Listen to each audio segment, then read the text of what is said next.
ମାନ୍ୟବର ଆଜି ମୋ ଆଶ୍ରମରେ ଭକ୍ତ ସବୁ ଆସିଛନ୍ତି ମାନ୍ୟବର ଯେହେତୁ ସାରଥୀ ମୋର ପ୍ରଥମ ଦେବତୀ ମୁଁ ସବୁ କିଛି ଖେଳ କରେ ଭକ୍ତ ଆସନ୍ତୁ ମୋର ଭକ୍ତ ବାବା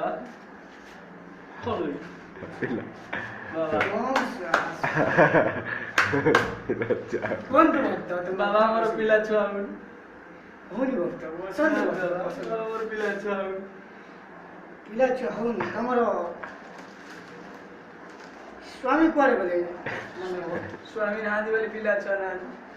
ତମେ ଗୋଟେ କଥା କର ତାକୁ ପ୍ରସାଦ ଟିକେ ପାଅ ମୋର ଟିକେ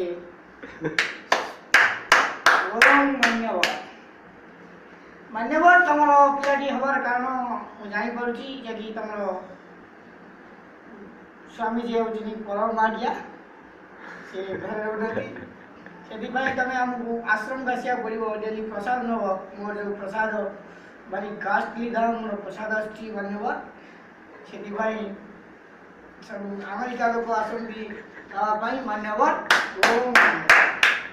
ବାବା ବାବା ଆଉ କ'ଣ ସବୁ ପିଲା ଛୁଆ କୋଉଦିନ ହବ ତମର ହବ ବ୍ୟସ୍ତ ନାହିଁ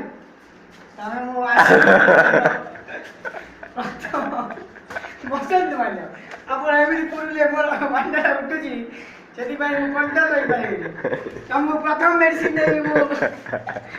ତାପରେ ଦ୍ୱିତୀୟ ମେଡିସିନ ମୋ ବେଡରୁମରେ ଦ୍ୱିତୀୟ ମେଡିସିନ ପରେ 2 ମାସ ପରେ 2.5 ମାସ ଭିତରେ ତମର ପିଲା ହବ ମାନ୍ୟବର ତମକୁ ମୁଁ ତାରା ଦେବାକୁ ଗଲା ଆଜ୍ଞା ତାରା ମାନ୍ୟବର ତମକୁ ଥରେ କରିସାରିଲା ପରେ ତାପରେ ଦେଖିବ 3 ଥର ପରେ ଛୁଆ